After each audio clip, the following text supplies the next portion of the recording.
जय तुलसी मैया। मैं तुलसी माँ को बार बार प्रणाम करती हूँ। मैं तुलसी माँ को नमन करती हूँ।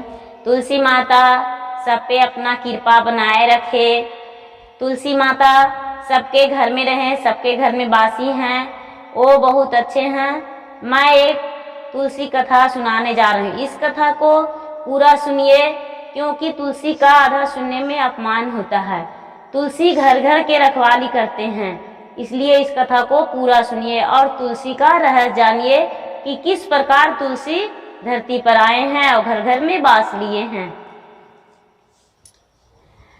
बहुत पुराने समय का बात है कि तुलसी गौलोक में कृष्णा जी के एक परी थे, उनके मित्र थे और उनके साथ ही रहते थे। लेकिन वहाँ इन्हें श्राप मिल गया, और जब श्राप मिल गया तो तुलसी को पृथ्वी पर आने का श्राप मिला और पृथ्वी पर एक राजा के घर में जन्म लिए, उनके पुत्री के रूप में। उस घर में जन्म लिए पुत्री के रूप में, तो धीरे धीरे बड़े होने लगे। उनका नाम तुलसी ही पड़ गया। तुलसी ब्राह्मणों को बुलाए, ब्राह्मण बोले इनका नाम तुलसी रहेगा। तो धीरे धीरे बड़े हो गए। लेकिन वहाँ उसी लोक में, गौलोक में ही श्री कृष्ण के राज में एक कृष्ण का सेवक थे। वो भी बहुत बड़े प्रिय सेवक थे और उनका भी श्राप मिला था। वो भी पृथ्वी पर एक दानव के पुत्र बनकर जन्म लिए, दानव के घर में। उनका नाम शंखचूड़ रखाया। और जब शंखचूड़ रखाया तो दोनों दो घर में पले बढ़े, बड़ा हो गए और तुलसी का विवाह और शंखचूड़ का हो गया एक साथ। जब दोनों का साथ शादी हो गया तो दोनों एक समय एक साथ में घुल मिल कर रहने लगे। लेकिन दोनों बहुत बड़े पुजारी थे, बहुत पूजा करते थे, सब देवी देवताओं को पूजा करते थे। बिना पूजा किए हुए कोई काम को नहीं जाते थे। और ये जो शंखचूड़ थे युद्ध करते थे, सब देवतन के साथ युद्ध करते थे और सबको तुलसी अपने पूजा पाठ में रंग दिए थे। इतना भावना से पूजा करती थी कि इनके पूजा से सब प्रसन्न थे और युद्ध में सब पराजित हो जाते थे शंखचूड़ से।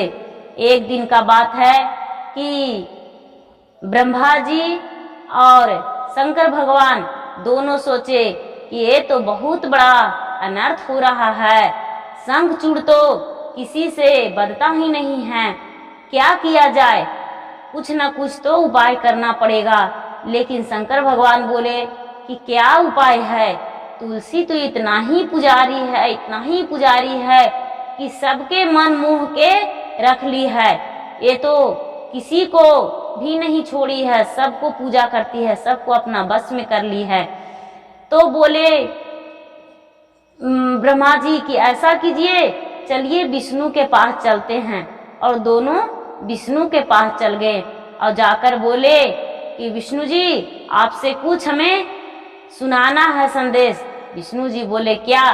बोले कि तुलसी और शंखचूड़ तो पूरे मृत्युभुवन में किसी को भी नहीं बदते हैं, उस सब देवी देवताओं को भी पराजित कर दिए हैं। उन्हें कोई उपाय नहीं है जो इनका शंखचूड़ का मृत्यु हो जाए।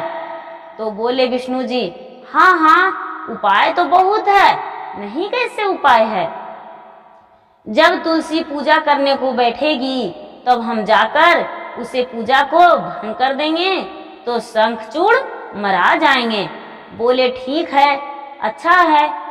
ओ विष्णु क्या किए कि एक मायावी रूप धर लिए और मायावी रूप धर के तुलसी के पास गए और जाकर बोले कन्या मुझे पानी पिलाइए, कुछ भोजन कराइए।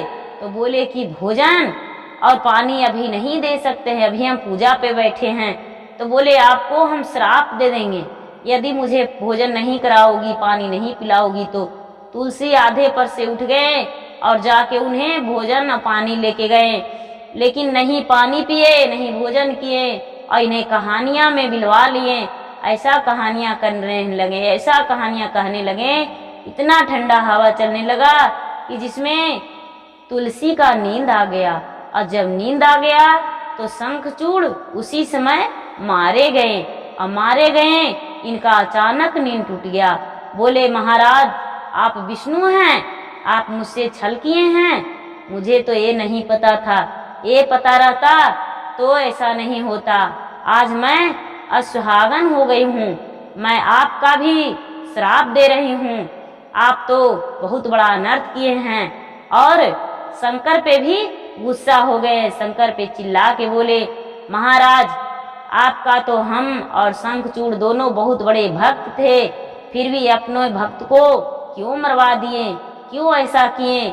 लेकिन वहां पर शंकर जी कुछ नहीं बोले और विष्णु बोले देवी आपका श्राप मुझे स्वीकार है, मैं आपका श्राप को स्वीकार करती हूँ। आपका बिना किसी घर में भी भोग नहीं लगेगा, पूजा नहीं होगा, किसी भी कार्य पूरा नहीं होगा।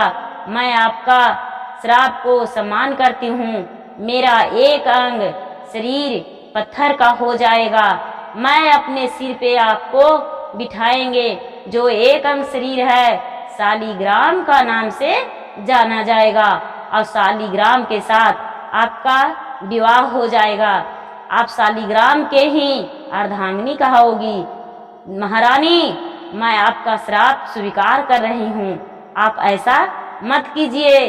देखिए जब आप परलोक में थे, कृष्ण लोक में थे, तो आप कृष्ण का गोपी थे और आपका समय पूरा हो गया है यहाँ से जाने का, इसलिए शंखचूड़ मारे गए हैं और आप भी यहाँ से चले जाइए, आपका भी मृत्यु होना आवश्यक है। लेकिन तुलसी नहीं माने, बोले नहीं ऐसा नहीं होगा, ऐसे कैसे हो सकता है। तो पूरे उन्हें कहानियां बताए। तो ठीक है ये स्वीकार किए तुलसी की, ठीक है मैं आपका बात स्वीकार करती हूँ। और स्वीकार करके वो भी बोले कि तो ठीक है मुझे भी परलोक सुधारने का यहाँ से वचन दीजिए। और विष्णु उन्हें परलोक सुधारने का वचन दिए। परलोक चल गए तुलसी और फिर से मृता भुवन में आए और विष्णु के साथ उनका शालिग्राम के साथ विवाह हुआ। फिर भी जन्म लिए तो तुलसी में ही जन्म लिए। आधा शरीर इनका विष्णु का पत्थर हो गया जो शालिग्राम बन गए और शालिग्राम और तुलसी दोनों एक साथ ही रहने लगे, एक साथ शादी हुआ। तुलसी का जन्म पूर्णिमा के दिन कार्तिक मास में हुआ था शुक्रवार को और विवाह भी एकादशी का ही रखा गया। शालिग्राम के साथ उनका शादी हो गया और दोनों पूरा घर घर में पूजा लेने लगे, पूजन जन्म लेने लगे। बिना तुलसी, जिस घर में तुलसी नहीं है उस घर में घर नहीं है। तुलसी को रोपने से बहुत फायदा है, वो घर स्वस्थ रहता है, सुरक्षित रहता है। सूखा हुआ भी पत्ता तुलसी का भोग में लग जाता है। एक जिस घर में तुलसी नहीं है वो लोग तोड़ के पत्ते रखकर और बाद में भी उस पत्ते को भोग लगा सकते हैं।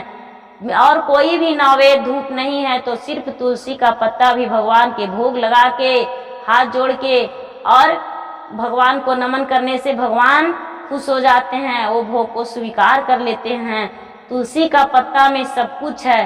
तुलसी का पत्ता बहुत पवित्र है, इसके बिना कोई पूजा पाठ पूरा नहीं होता है। जहाँ पे तुलसी का पत्ता नहीं है वो पूजा पूरा नहीं होता है। जय तुलसी मैया।